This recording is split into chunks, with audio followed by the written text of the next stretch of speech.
Hello there, can you hear me? I can, loud and clear, yes. How you doing, Kelly? I'm all right. How are you? Good, thank you. Yeah, not too bad at all. Okay, so we are live. So I'm just going to introduce ourselves now and then we'll get going, okay? Sounds good. Hi, everyone. It's Kelly. Welcome to another live Q&A. This time I am with Andy from the Liberal Democrats.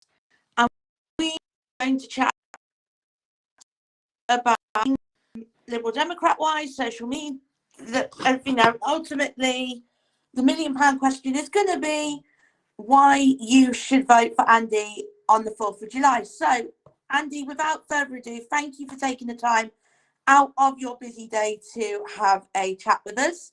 It's a pleasure.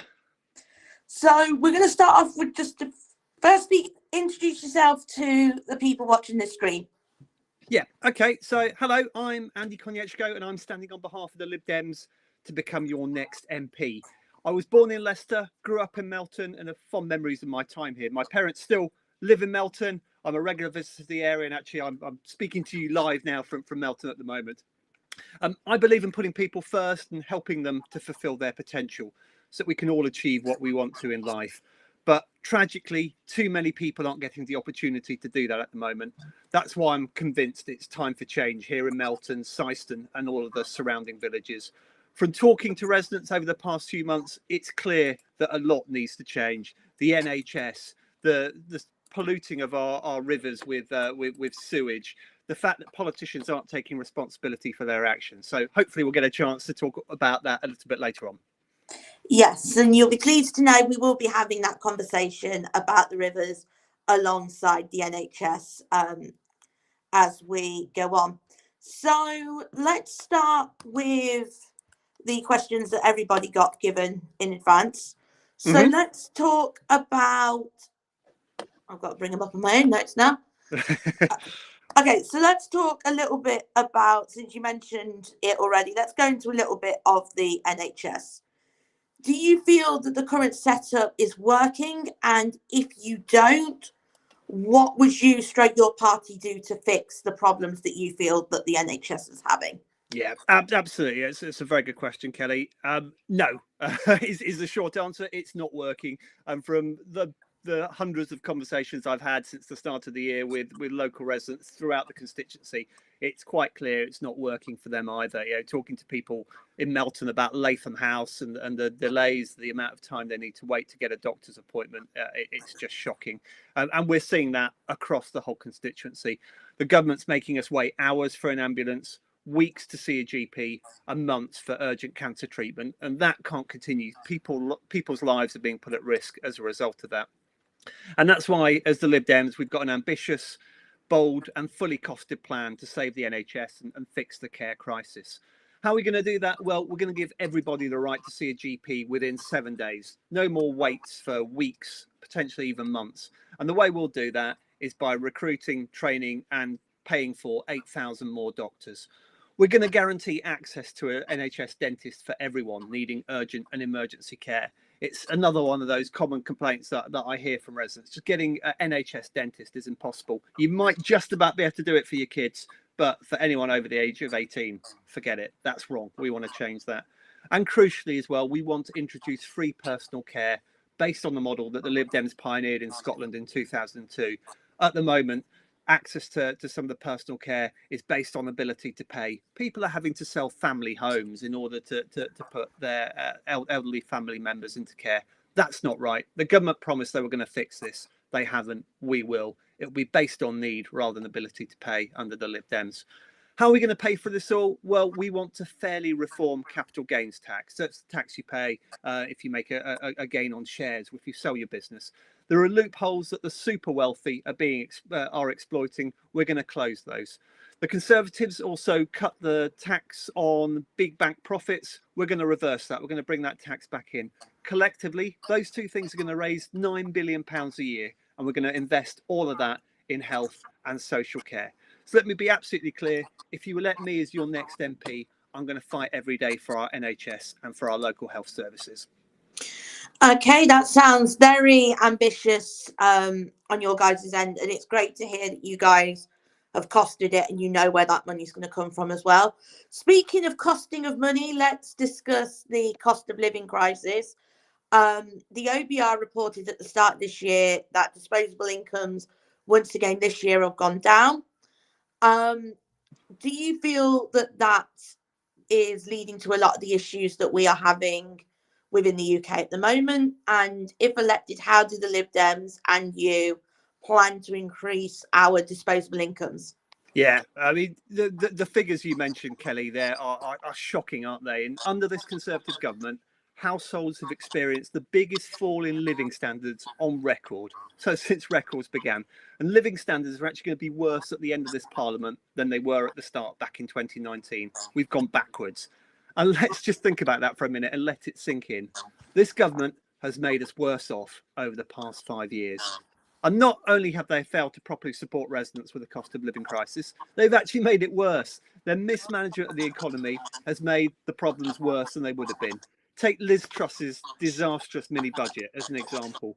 Millions of mortgage holders and renters are still paying the price for that. That's why, as the Lib Dems, we want to properly support people and help their money go further. We've got a number of policies that will focus on that. We're going to cut energy bills. And we're going to do that through an emergency home insulation programme. We're going to provide incentives for families to install heat pumps. And those incentives, the subsidies that you get, are actually going to cover the real costs. Because a big issue that we've got with the cost of living crisis, with the heating bills that we've all seen over the past few years, actually is that our homes, particularly the older ones, aren't particularly energy efficient. They're leaking a lot of heat, and we need to put that right. But it's expensive to put that right. Families can't afford to do that on top of energy bills that are already thousands of pounds. That's why we need to help them, starting with the households that most need that financial support. Another horrible situation that's come out of the cost of living crisis is families struggling to buy food. Yeah, I've spoken to lots of people who, at the worst of the crisis, had to make a decision. Do I heat my house or do I feed my family? What a horrible situation for one of the richest countries in the world to put people in. So we're going to help families struggling with high food prices by extending free school meals to all children in poverty. It means that whatever happens, however tough the family situation, at least every child will get one decent meal a day. And what we also want to do is eventually, once the public finances allow, is to give free school meals to every child, regardless of their level of income. We also want to bring down the cost of food for the long term. We're going to increase the farming budget by £1 billion a year. We're going to support nature-friendly farming, and we're going to encourage food production. We're going to help renters. We mentioned at the start that for rents and mortgage costs have got ridiculously expensive over the past few years. We want to ban no-fault evictions so that people aren't left homeless. And we want to make 3-year tenancies the default. So rent increases will be capped at the rate of inflation during these rent increases. And actually, I was out in Syston today talking to residents. I was speaking to someone who actually is a buy-to-let landlord.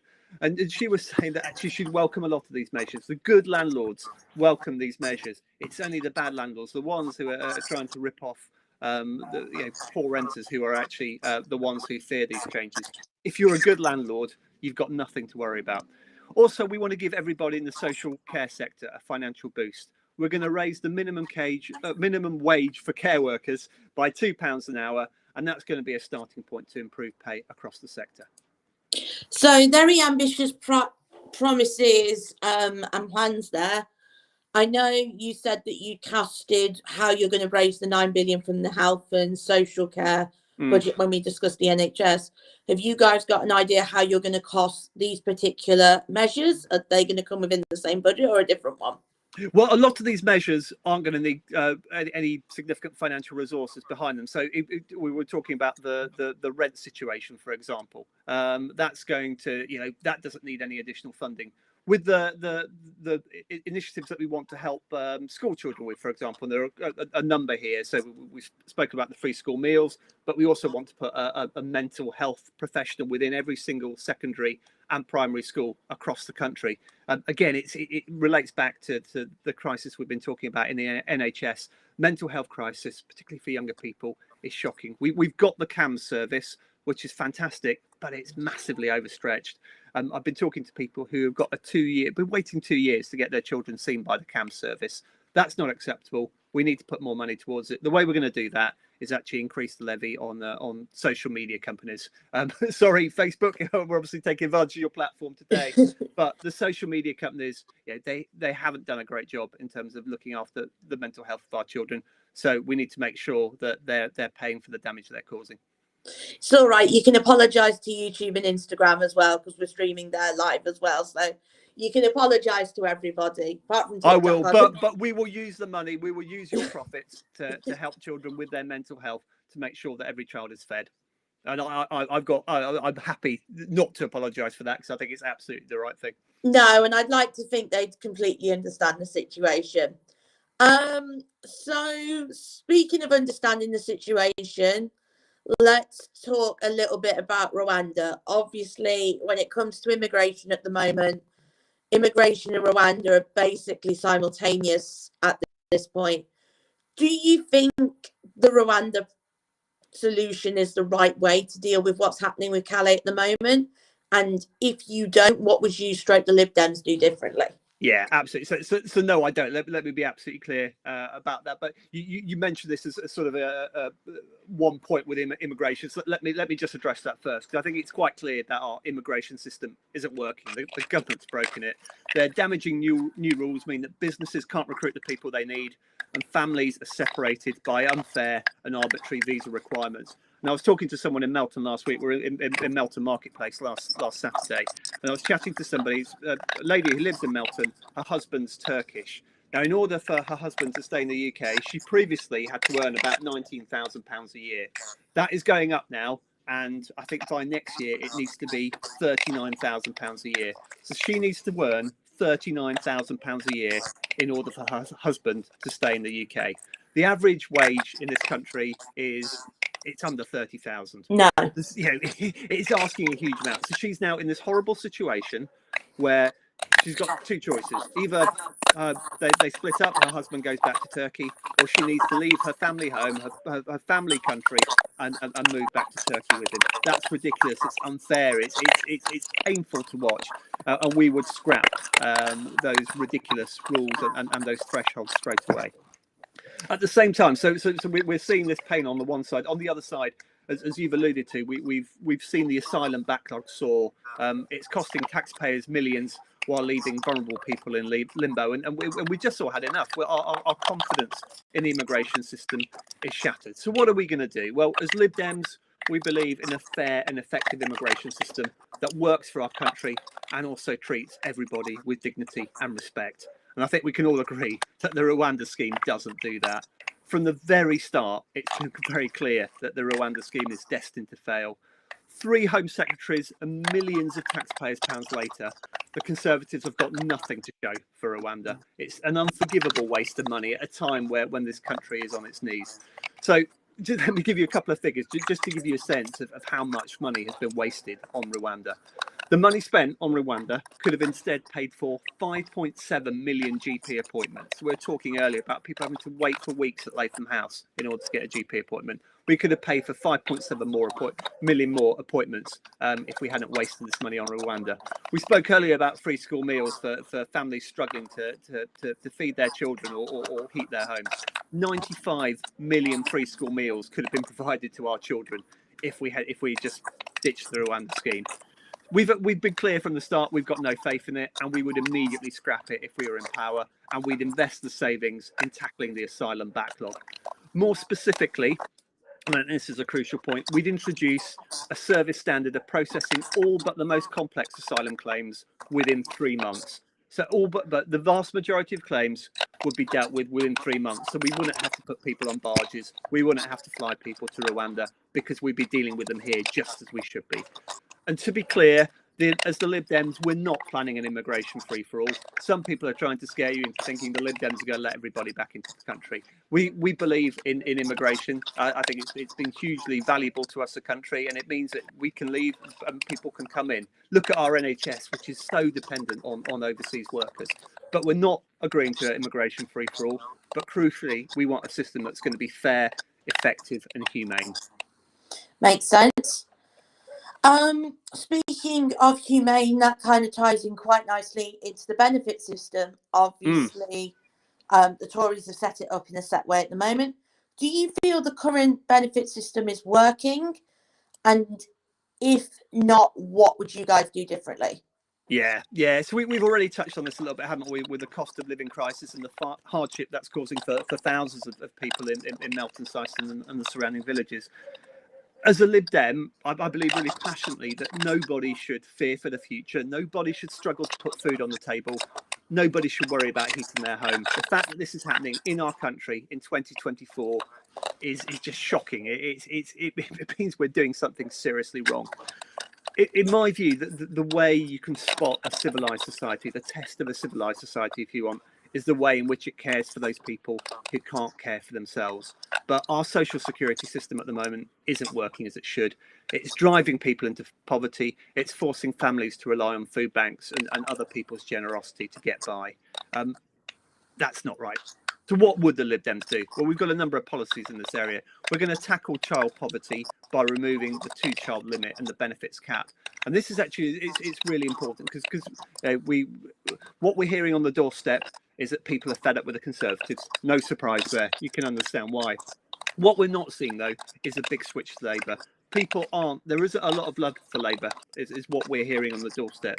And people are interested in hearing an alternative view. And actually, on the 2-child limit in terms of the benefits cap, that is a position where the Lib Dems, as one of the major parties, are unique.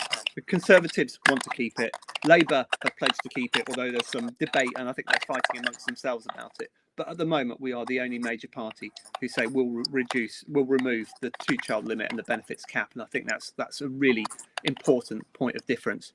We're going to also set a target of ending serious poverty within a decade.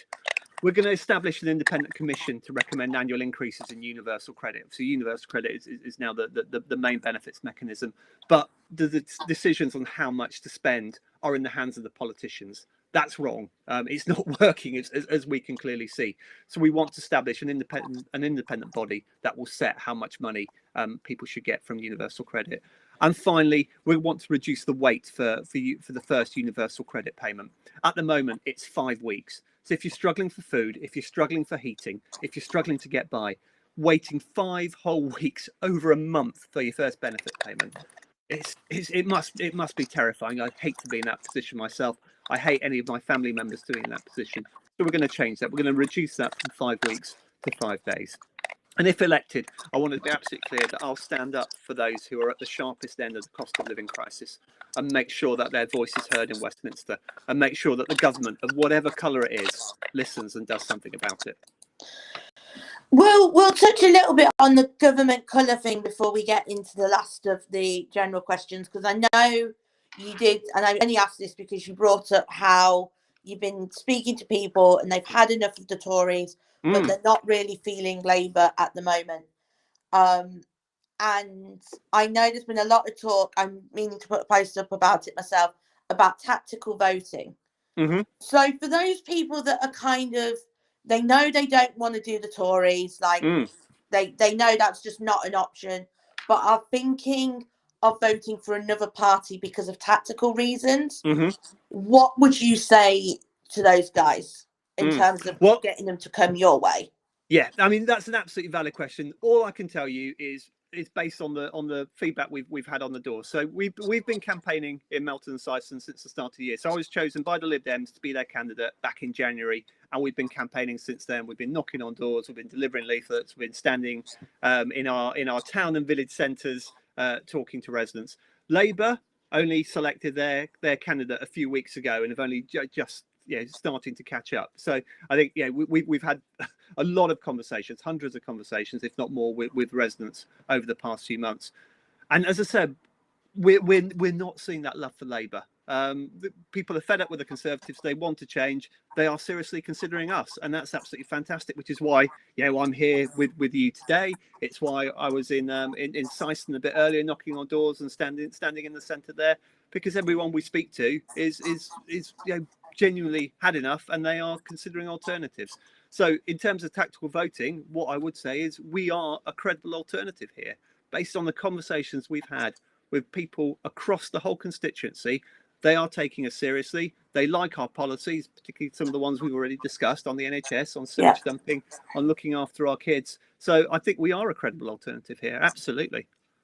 Yeah, and we'll go into the sewage now, actually. So I was reading through your leaflet, because your leaflet came through our doorstep, and I'm one of those people that I turn around as soon as the leaflet comes through and goes, mine, mine, mine. And I know you basically in your leaflet have a whole page dedicated to the sewage situation. Yes. So why is it that you guys are so passionate about it? Because it's not just you. We saw Ed Davey on the national news jumping into lakes to prove that this was a problem and this is what you guys were going to do about it. So why is it such a big issue with you guys come this election? Because it's not really something I've seen you guys touch on previously. No, it's not. And there's one very simple answer as to why it's such a big issue for us. It's because it's a big issue for the residents, for people we talk to. So the number one issue by a mile from all the conversations we've had is the appalling state of the NHS. And obviously we're campaigning really hard, and that's where our sort of our main tax rises are coming from. But those are our headline policies. And again, from talking to residents, I'm really proud that that's probably our biggest single area. But coming a reasonably close second is just concerns about the environment. So it's about the sewage spills, it's about the loss of nature, it's about climate change. And I don't think any of the other parties are taking this seriously. So the Conservatives, for example, have had countless opportunities over this past Parliament, over the past 5 years, to strengthen the rules and prevent water companies from dumping sewage. They've not taken any of those opportunities. Their policies on climate change are going backwards just at a time when we need them to actually take this more seriously. I was in Sileby last night for some hustings, and we were talking there about the flooding that residents are experiencing. And then people who come from Melton out to Sileby will have seen it. There are times of the year, certainly the beginning of this year, when we had Storm Henk, the extreme weather conditions, where the roads and pavements get flooded. That's down to climate change. We need to put that right. The Conservatives aren't taking it seriously. Labour had a plan last year, I think, of investing £28 billion in climate change initiatives, following the model that the Democrats put in the US, and now they've been scared off. They seem to just be aping Tory policies at the moment. They seem to be too scared to do anything ambitious. They seem to be too scared to do anything that requires public spending. So they've cut back on that. There's only one major party that is focusing on sewage, on climate change, and that's on us. So let me give you just a few specific examples of the policies we're looking at. So we want to transform water companies into public benefit companies. So they have to take the public interest into account rather than just shareholders' money. And we'll also ban bonuses for the water bosses until they stop the sewage spills. We want to replace Ofwat, which is the main regulator for the water companies. It needs a tough new regulator with teeth who is actually going to have the power to say no and to seriously fine these organisations when they dump sewage in our waterways. We're also going to provide more funding to the Environment Agency and Natural England. They're government bodies at the moment that have seen their funding cut over the past decade. The Environment Agency used to monitor our waters, our rivers every year. They now only have the budget and the people to do it every 3 years. So we need to put more money back into them to get that right. In terms of climate change, we want to make sure that 90% of our electricity is generated by renewables by 2030. It's an ambitious target, I know, but we've got to be ambitious about this. And we saw during COVID what happened when there's a disaster ahead of us. Humanity, we're brilliant at pulling together and finding solutions. And I think we need to have that same attitude that we did with COVID, with the vaccines that we created. We need to have that same attitude when it comes to climate change and start taking that seriously, because we're already seeing the impact in this constituency, and it's only going to get worse unless we take action to stop it. Okay. Just a quick question, reference Ofwat. Would that be an independent body to you guys as a government? So you would have, yeah. Just thought I thought it was, but I just thought I'd double check it. It's worth clarifying. Yeah, absolutely. Yeah, I mean these things should be, they should cut across parties. It's such a big issue that it shouldn't be tied to one political party. Any party in the future, as long as they've got the objective of protecting our river, our waterways, of making sure that our natural environment remains here and in a healthy state for generations to come. I've got 2 kids. Yeah, I was lucky enough to grow up here and enjoy the fantastic countryside that we have, go out on bike rides and what have you. And I want my children and their children to have the same opportunities that I did. Seems perfectly reasonable. So let's now jump to something completely different, which is local government, local expenditure. Yeah. Obviously, Nottingham was announced bankruptcy in their council. I did a bit of Googling. I said this in my interview with Tech when I spoke to Tech earlier on in the week, that we in Melton, I did a bit of Googling from a meme of all places, are paying the same amount of council tax locally as a house worth 750k in London. So there's clear things with that local spending here. If you guys as the Lib Dems get elected and you're able to form that government, what would you do to ensure that councils have more local spend so that people paying council taxes can see more for their money? Yeah, there's a common theme, isn't there, Kelly, that we've been talking about today. It's, lack of investment in the NHS, lack of investment in the watchdogs and the bodies that are supposed to protect our natural environment, lack of investment in local authorities, and yet the Conservatives still think we can cut taxes. How our country is on its knees, our public services are falling over despite the best efforts of the people who are working so hard in those organisations. I've spoken to so many people who work in the NHS who work so hard but yet just don't have the resources to support them, and yet we're still talking about tax cuts. I mean, it's crazy. But I need to answer your question about local authority funding, and I'm actually a borough councillor myself, so I've seen firsthand the damage that the Conservative cuts have done, and the difficult decisions that they've forced local authorities to make. Local councils nationally are facing a £5 billion black hole in their finances. And the only way they can do that, because they're legally required to run a balanced budget, is that they have to cut back on the services that you and I value and rely upon so much. They have to do that because legally they have to balance their budget, or they go bust.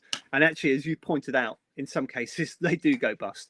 We've been told that 1 in 5 councils across England think it's likely they're going to become insolvent in the next 18 months. So if nothing changes from a government funding perspective, 1/5 of our local authorities are going to follow Nottingham and effectively declare themselves bankrupt. So Nottingham wasn't the first, and unfortunately, unless things change, it won't be the last. No, because Birmingham's been hit as well, hasn't it? Yes, exactly. And Woking is another one. So yeah, it's happening regularly. And our manifesto to Lib Dems sets out how we're going to tackle the funding crisis facing the local authorities. So we're going to provide multi-year settlements for local authorities so that they've got certainty about their financial position. So where I am at the moment, I'm part of the cabinet, so I make the decisions as a borough council. I've been involved in that decision-making process, and for the current year, so the year starting April 2024, we only found out what our budget was going to be a few days before Christmas. So that's a lovely Christmas present. It was a lovely Christmas present. However, it only gives you a couple of months to get everything ready. You can't plan just with knowing your funding 2 months before you need to start making the decisions. So we're going to provide multi-year settlements, so there is that certainty about the financial situations, and local authorities can plan. So it's 2 months before this year, but you have to run as an authority. You have to look at your budget for the next few years. So even now, sitting here in end of June, we have no idea how much money we're going to get from the government next year. We won't find out that for another 6 months. It's a crazy situation. I bet that's brilliant when you've got people coming to your ward saying we need this thing and I need this support with this thing. And well, exactly, but it just means when you recruit people as a local authority, as a local council, you don't want to recruit people and have to make them redundant a year later. But at the moment, you don't have that long-term vision in terms of what your funding is going to be. So it's an awful situation for everybody involved. As a politician, you want to set long-term plans. As a council worker, you've got that uncertainty. It just doesn't work. So that's one of the things we'll do. The other thing that I think is quite important here is we want to increase the supply of social housing by 150,000 new social homes a year. There's a number of reasons why we want to do that. One is because our housing market is broken. You know, people are paying ridiculous amounts for first homes, and people who earn decent salaries and work hard can't get on the housing ladder. That's wrong. The solution isn't building lots more houses necessarily, because if you build lots of 5, 6, 7 bedroom houses, that's not going to help somebody who's in their early 20s and wanting to buy their first house. So actually, we're setting a target for building social houses, the more affordable housing, 150,000 of those in the country a year. The reason I mention it in relation to this question, so how does it help local authorities, is because actually at the moment lots of local authorities, when they're struggling to house people, are having to use expensive temporary accommodations, bed and breakfast and the like, which costs them a lot. So it's another way of making their money go further. And then thirdly, and perhaps most importantly in terms of our work on supporting local government, we want to get a long-term cross-party agreement on social care. And that's the main cause of the black hole in council budgets. I've been speaking to councillors elsewhere in the country, and one of them was telling me about 80% of their budget now is spent on social care. Well, so there's only 20% left to spend on everything else. So bins, roads, all the other public services that we value so much. So if we can get long-term social care fixed, if we can put that on an affordable footing, then that takes so much pressure off these local authorities. And I think the Lib Dems have got a really strong reputation as being champions of local government. And we recognise that local government needs resources to flourish, because people rely on local government so much. They do so much great work in terms of the day-to-day experience that most of us have with politics. And we need to make sure that we give them those resources. Seems pretty reasonable. So what we done? I'm trying to work it out. Right. So let's talk a little bit about the education. Obviously, you guys have said about increased mental health support for young people, the free school meals already. So I'm kind of wanting to look more about teachers and academics. Yeah, so absolutely. We'll start with teachers first. It is no secret, as someone who watches the news and has worked in education herself, that we have a staff crisis when it comes to teaching, both as teachers themselves and TAs. If elected, what would you guys plan to do to help with this issue? Yeah, absolutely. Well, first of all, Kelly, I'd echo your comments. So I'm a school governor of a primary school, and I've seen just the damage that the Conservative cuts to school budgets have done. We struggle as a school to recruit TAs as well, and certainly have done, because in a lot of cases they can earn more working in the supermarket than they can do working at school. Which again, I find myself saying this, but you can see it really, really upsets me, really annoys me. That is just wrong. I absolutely agree that people who work in supermarkets have a vital role to play. They were key workers during the COVID crisis, and rightly so, and they do a fantastic job. And without them, we'd all be in huge trouble. Education, though, so important for the next generation. And you say schools struggling to recruit TAs, recruit teachers, is wrong, and that needs to change. So what we've committed to doing as the Lib Dems is to increase school and college funding per pupil above the rate of inflation every year. So that's our commitment there. So it'll be more than inflation. So whatever inflation is, if we get future cost of living crises like the one we just had them, we'll make sure that schools are able to ride through that and keep going. What we also need to do is end the scandal of crumbling school and college buildings. We've had RAC in a number of schools, and that needs to be fixed. But even the schools without RAC, many of them are falling to bits. Certainly very few of the schools that were sort of built in the post-war periods of the 50s and 60s are particularly good from an environmental perspective. Asbestos! Yeah, so it's asbestos. Although I would hope that a lot of the asbestos that's around that has already been dealt with. But yes, I wouldn't surprise me if there's hidden asbestos in there. So yeah, we need to properly fund that and make that happen. Okay, so that's the teacher side. So courses wise, I know there's been a lot of reforms within this government in terms of how GCSEs work, in terms of how A levels work, what was BTECs, how they've been reformed. if you guys were elected, what reforms would you keep? What ones would you tweak? Do you think the current reforms are fit for the modern era, so to speak? Yeah, it's a really good question, and you're right. We've seen a lot of changes, and I think it's one of those things where every incoming government wants to set their own new rules. They want to put their own stamp on it. I think from our perspective, because there has been so much change, what we would like to do is just take stock of the situation, see if it's working. It's it's certainly my view that actually if an initiative's been introduced by whatever government, if it's a good idea, if it's working, if it's helping pupils, then let's keep it. If it's not working, whether it's our idea or somebody else's, that's the time you look at the evidence, you see what's working, and if it's not working, you improve it, you tweak it. So I think from our perspective, we just need to review. We need to let some of these changes bed in, see how they're working, and improve where necessary. But we won't be shy in terms of making changes if those changes need to happen. Makes sense. Right. So, Andy, I'm going to be a little bit harsh now. And Yeah. it's not necessarily with you as a person. It's more, I've got some queries about your party and bridges that your party may have burned previously before you stood in this position. Yes.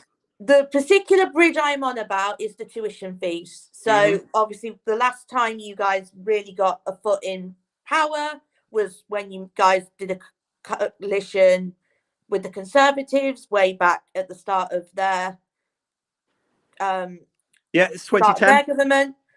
Yeah. And obviously during that time when you guys were in a coalition, tuition fees skyrocketed. I myself am a graduate with one of those £9,000 tuition fees. Yeah. My peers after me, they're now going 9,250, and that's without paying back maintenance loans because obviously those grants got scrapped as well. What message do you guys have to students, to graduates that put off voting for the Lib Dems because of that bridge that they could argue has been burnt in the past? Yeah, I think it's absolutely a fair point. When I went to university back in the 90s, I actually got paid to go to university, so I used to get a grant, let alone have to pay anything. So that's the system we used to have decades ago. Was you used to get a grant, you used to the loans existed as well at that time, but people actually paid to university because the governments at the time thought that was a good thing to do. The tuition fees increase. We obviously promised as the Lib Dems that we would increase them, and as part of the coalition government, we did. It's not our finest hour, and we paid for it at the polls in 2015. So that was the first general election after that, and we went from having I think 60 odd MPs to high single. I think we went down to about 12 or something like that. So yes, as I said, it wasn't our finest hour. I think if we had our time again, we wouldn't make that decision again. But I think the punishment has happened, and I think I would hope we're in a position to move on. When I first got involved in politics, it's about 7 or 8 years ago now. It was something that came up on the doorstep quite a bit. Now it's it feels as though people have moved on. It's not something we're getting as much of, and I think it's an area where we're not proud of our decision, but I think we've learnt lessons, and I think if we get our chance again, we won't make the same mistakes. Well, fair play for you guys for owning that you guys made the mistake and it's not one that you want to repeat, and you guys have taken lessons from that. So that does lead quite nicely into, if you guys are in a position where you can form a majority government or a coalition come July the 5th when the results get announced, what would you guys do then that you may not have done necessarily when you last had that foot in the door, so to speak? Yeah, I mean, I think the official party line on this, is that we're not talking about coalitions. We're going for this ourselves. If you vote Lib Dem, it's because you want a Lib Dem member of Parliament, and you want to see a Lib Dem government. If the issue of coalition goes on the table, I think we would be very clear with what we would have to.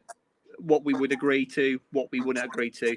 I think that negotiation that happened right at the start with the Conservatives at David Cameron, if that would happen again with whatever party in the future, then clearly we would need to make sure that we are clear about what we would stick to, what we would absolutely not agree to as the Lib Dems. So I think that's probably where the main lesson is to be bold and to stick to our guns. Makes sense. So I've got some questions came in the comments whilst you and I were chatting. So I'm just going to flash it on my screen.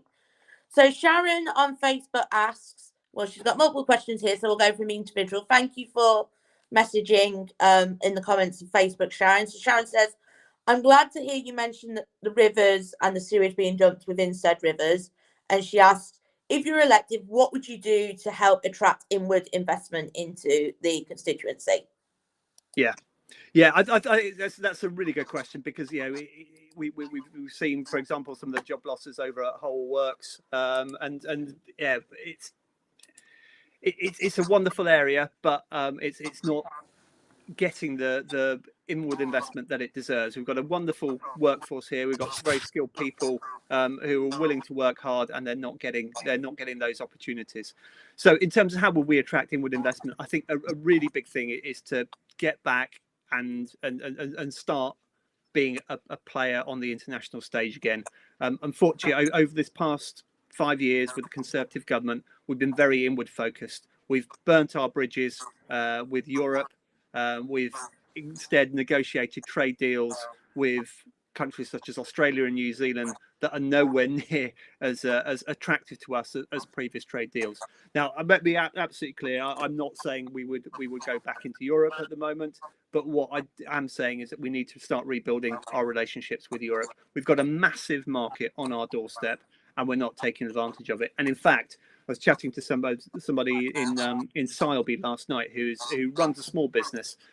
She used to export to Spain and to France, and now it's an absolute nightmare because there's separate paperwork for France, there's separate paperwork for Spain. There's all sorts of rules that we've introduced post-Brexit that make life more difficult. That stops inward investment because it's just red tape, it's bureaucracy, it's time, it's money that gets in the way. So I think probably the biggest thing we can do to attract inward investment is to start becoming friends with Europe again and start reopening those markets so that our businesses can trade without one arm tied behind their back.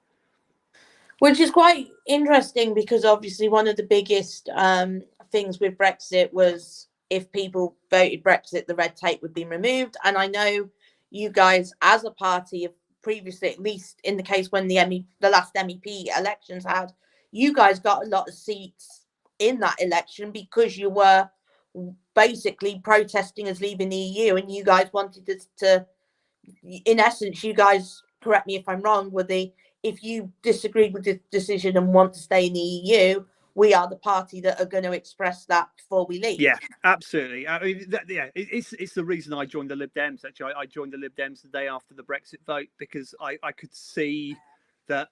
I didn't feel it's the right choice for our country. I could see some of the problems that we've experienced. So yes, we've taken back control by creating lots of new rules which are harming our business people, and we need to start speaking to Europe again. We need to start becoming friends so we get this investment, and we're working together. We've got a huge market on our doorstep, and at the moment our businesses of whatever size aren't able to take advantage of that. So I believe, yes, it's really important that we stand up for those organisations, help our economy, and kickstart international trade again. Okay. Another question. Thank you for that. Another question that Sharon asks is, and we've not actually, I've just realised we've not really touched on crime in that little chat thus far. And she asks, what do you guys, if elected, plan to do about the shoplifting and antisocial behaviour that's happening within Melton and Syston shops and residential areas? Yeah, no, you're right. I think 6,000 crimes a day are going unsolved at the moment, and 3 out of 4 burglaries and car thefts are unsolved, which is just an appalling situation. The Conservatives used to have this reputation as being tough on crime, and yet here we are, 6,000 crimes a day unsolved, and people are losing trust. How will we tackle that? Well, I think we would do that by restoring proper community policing. We need to have police officers who are visible, who are trusted and are focused on preventing and solving crimes, especially the really big ones, rape and other violent crimes. We need to have a more visible presence. And from talking to police officers, they are happy to do this.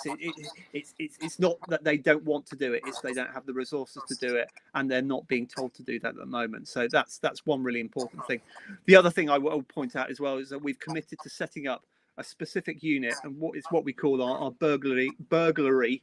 Easy for me to say, response guarantee. We want to make sure that all domestic burglaries will be attended to by the police and properly investigated, because at the moment so many aren't. So I think through that combination of having more visible policing and through this burglary response guarantee, we will start tackling these, because people will realise that they can't get away with the crimes that they are at the moment. Brilliant. So we're going to kind of lighten it as we come up towards the end of our chat, and kind of just do a couple of questions about you, the person, because obviously we've been talking a lot about what you as the party would do in this chat. So I think it'd just be nice for the people watching to kind of know you as the person. So obviously I know you said you were born in Leicester and you live in Melton. So what is it about Melton that you love? I think it's just the beautiful countryside. So I grew up here and took it for granted, and then I moved down to London when I was 21, and all of a sudden I'd always wanted to live in London, because I think it was the opposite of Melton. It was sort of the glamour and the big lights of London, and I got there and I really struggled. I wasn't old enough to sort of appreciate it, and things like mental health weren't part of the discussion at the time. But effectively, I struggled a bit with my mental health because I just lost the access to the countryside and the green spaces, and that's what I value. I've got so many fond memories of during summer holidays, going with friends on bikes. We'd cycle up to the upper school and play football in the green fields, or go for a long bike ride out to Burton Lazars or out to sort of Thorpe Arnold, and that way we just used to do that all the time, because we had that wonderful space.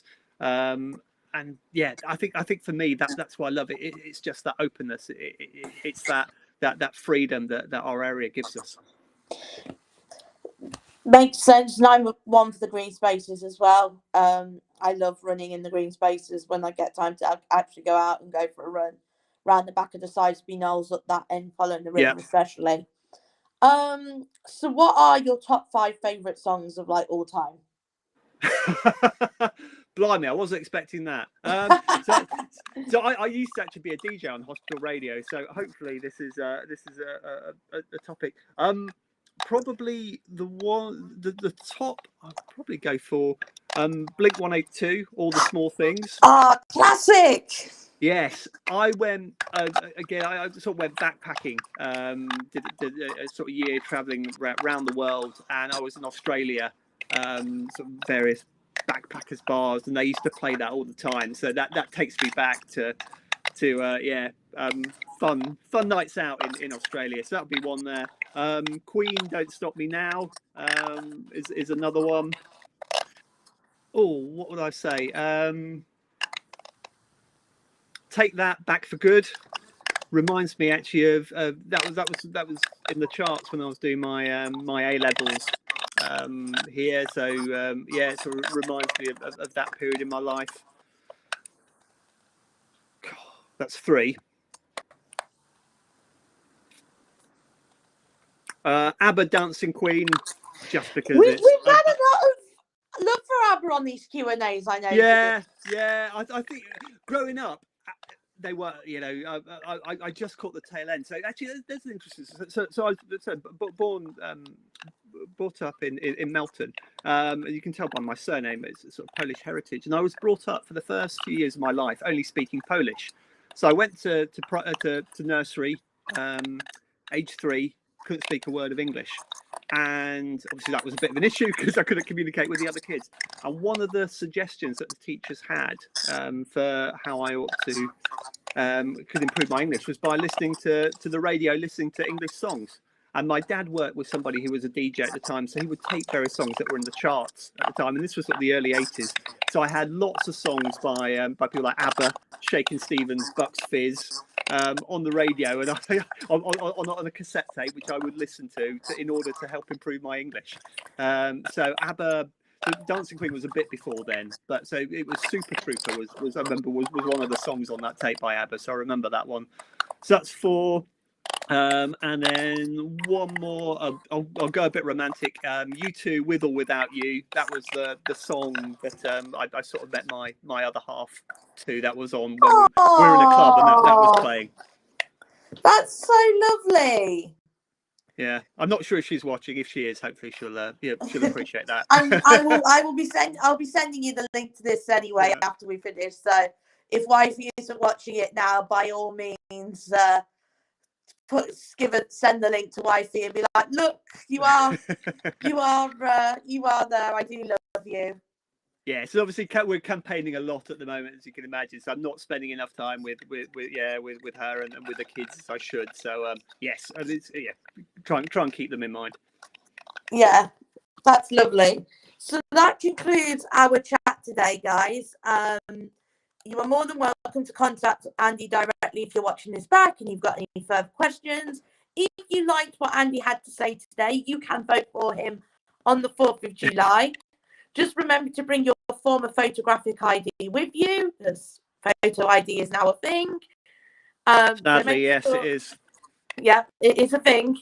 Whether or not I agree with it, it's a separate thing, but it's going to be a thing. I'll be honest, I don't. It was a terrible idea when it was introduced. It was to tackle voter fraud, and voter fraud doesn't really exist. There are a few hundred cases across the country each year. It's not enough to justify stopping people from voting because they haven't got ID. But that's for a different discussion, Kelly. You've had enough, so I'll zip it. We'll find another time to die on that hill, Andy. We'll find another time to die on that hill. Yes. So make sure you guys bring a form of photographic ID with you if you are voting at your poll of choice on the 4th of July. Andy is once again, if you like what Andy had to say, you can vote for him on the 4th of July. As it stands, none of the other candidates have got back to me. You are more than welcome, if you haven't already, to watch text back. They have all been invited. They just haven't given me a date yet. In the case that they do, I will let you guys know on the socials when that's going to be. Other than that, it's goodbye from me and goodbye from Andy. And thank you all ever so much. Thank you very much. Yeah, and all I will say is, if you do elect me as your MP, I'm very happy to keep coming back here with Kelly. If Kelly wants me and you guys want me, I'm very happy to come back and answer questions in the future and stay up to date, because I'm here to represent you in Parliament. So really, really keen to hear your views. And I'm more than happy, if you're more than happy to come and chat to me, Andy, I am more than happy to have a chat with you. Lovely. Cheers, Kelly. Definitely be nice to compare music and have a chin wag. So thank you all for watching. Make sure to give this a share so more people know what's going on and more people know who they can vote for. And thank you guys for watching. We'll see you guys.